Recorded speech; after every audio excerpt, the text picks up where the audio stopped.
네, 안녕하세요, 투자자분들. 자, 어서 오십니다.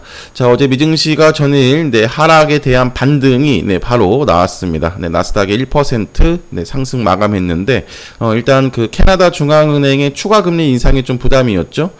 호주에 이어서, 그 CPI 상승률이, 목표치 2.0%보다 훨씬 좀 넘어서면서, 추가 금리 인상을 단행했었고, 또 이에 다음 주 FOMC에서의, 금리 동결 여부의 불확실성이 확대됐었는데, 어제 좀 중요한 지표인 주간 실업수당 청구 건수가 2년 만에 최고치를 기록했어요. 가장 중요한 부분인 거죠. 이제 고용시장의 둔화, 노동시장, 고용시장의 둔화가 가장 중요한 그런 이슈인데 지금 보시면은 2년 만에 최고치를 기록하면서 바로 하루 만에 반등에 성공했습니다. 그 금리 동결 가능성이 이제 60%까지 80에서 60%대까지 이제 하락했었는데 어제 다시 또 73% 정도까지 다시 상승했습니다. 아직은 좀 불확실성은 여전하나 동결 가능성에 조금 더 시장은 기대하고 있는 모습입니다. 이에 이제 그 또 약세를 보였었던 주요 대표 기술주들이 바로 또 하루 만에 반등했어요. 애플, 마이크로소프트 대형 기술주 강세를 보였고, 특히 테슬라는 이제 사이버 트럭에 대한 기대감으로 4%대. 거의 그러면 10거래일 정도 동안 계속 좀 상승을 하면서 좀 주도를 하고 나스닥 랠리를 이제 주도하고 있습니다. 지금 보시면 이제 작년과는 좀 다른 모습이죠. 최근에는 이제 그 AI 관련 첨단 반도체 랠리도 있었고 지금 나스닥이, 그러니까 금리 관련해서 취약한 기술주 중심 나스닥이 올해에는 확실히 좀 적응해가는 모습이고, 역시 또 선반영 성격이니까, 이제, 긴축기조에 좀 막바지라는 인식이, 시장에 좀 학습 효과로 이제 작용하고 있는 모습입니다. 지금 아직 다음 주, 13일부터 14일, 그리고 또, 하루 전인 13일에는 또 CPI 발표까지 있으니까, 한 2, 3거래일 동안은 좀, 큰, 그 방향성 없이, 계속 좀 왔다 갔다 하면서, 변동성 있는 그런 횡보 모습이 이제 예상됩니다. 자, 우선 어제 우리 또 국내 증시도 이제 옵션 만기일까지 겹치면서 외국인이 최근에 좀 주도를 했었던 거의 한 달 반 정도 4월 중순부터 반도체 중심으로 들어왔던 대형주 쪽에서도 차익 실현 매물이 좀 나왔고, 그리고 또 수요일에 2천억 정도가 이쪽에서 나오면서 코스닥 2차 전지 중심으로 들어왔었는데 어제는 또 모두 반납하는 모습이 나왔습니다. 그래서 어제 섹터별 특징은 없고, 그냥 만기일과 또 미증시 하락 영향으로 그냥 쭉 그 뱉어내는 모습이었는데, 오늘 다시 한번 외국인의 그 수급이 어디로 집중되는지가 가장 중요하겠습니다.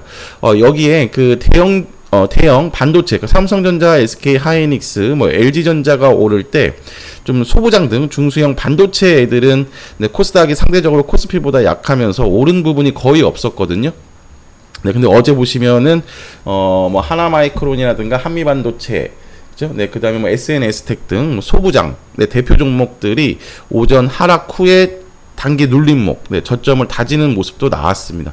따라서 지금 지금 시장이 좀 기댈 곳은 반도체랑, 그 다음에 이제 2차 전지. 크게 요 두 섹터라고 이제 보시면 되고, 오늘 테슬라도 강했고, 반도체도 견고했기 때문에 이쪽 반도체와 2차 전지 쪽으로의, 외국인 수급이 역시 또, 가장 중요한, 모습이겠습니다.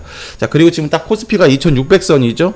그 설명드렸던 작년 6월 그 스태그플레이션 공포에 추가 급락을 시작했던 시작점입니다. 그동안 그 전까지 작년 상반기에 그래도 한 4개월에서 5개월 꾸역꾸역 버텼던 라인을 이탈했던 자리이기 때문에 최소 한 번은 바로 넘어가지는 못하고 추가 상승 모멘텀 찾을 때까지 한번 숨고르기 할 수 있는 위치이고, 그리고 코스닥 랠리를 주도했던 대형주들에 대한 또 차익 실현 매물도 1차 나올 수 있는 위치이기 때문에 요 대형주 숨고르기 하는 구간에서 코스닥으로의 수급 전환 이것도 이제 확인이 필요하겠습니다. 일단 다음 주 FOMC 결과 확인까지 코스닥 기준 870 어제 한번 저점 형성했었던 870에서 850선까지를 열어두고 역시 강섹터, 그렇죠? 반도체, 2차 전지, 로봇, 또 AI 관련 반도체들 중심으로 집중하는 그런 전략이 필요하겠습니다.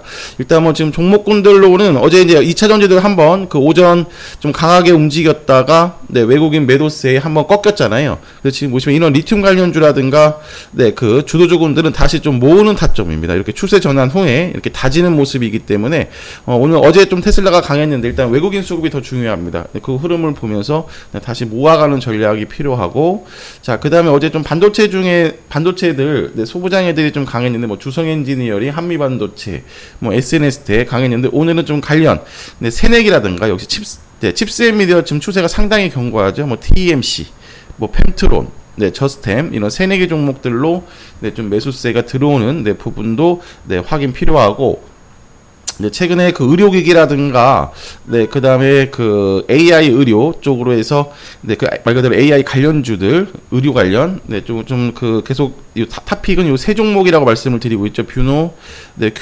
큐렉소, 네, 그리고 뭐 루닛, 요 세 종목이라고 말씀을 드렸는데, 지금, 그 루닛에 이어서 네 그리고 딥노이드에 이어서 어제 뷰노가 좀 급등을 했습니다. 신고가 랠리인데 큐렉소는 아직 좀 갈 자리가 좀 많이 남아 있죠. 그래서 오늘 큐렉소 네 이번 주에 한번 챙겼는데 다시 한번 좀 재공략하는 타점도 네 같이 보도록 하겠습니다. 자, 그래서 오늘 좀 금요일이고 네 그리고 13일, 14일까지는 큰 방향성이 없지만 좀 요 외국인 수급이 오늘도 코스피가 지금 한 4, 코스피에서 외국인이 3거래일 연속 순매도거든요. 네, 요 부분 이런 그 수급 포지션이 네, 지속되는지, 네, 그리고 네, 코스닥 2, 3일 들어오기가 상당히 지금 힘든 구간입니다. 개인 투심도 없고, 그래서 다시 한번 또 어제 반납했던, 네, 만기일마저 반납했던, 네, 그 매도세 진정되면서 다시 뭐 2차전지 반도체 중심으로 네, 들어오는지 보도록 하겠습니다.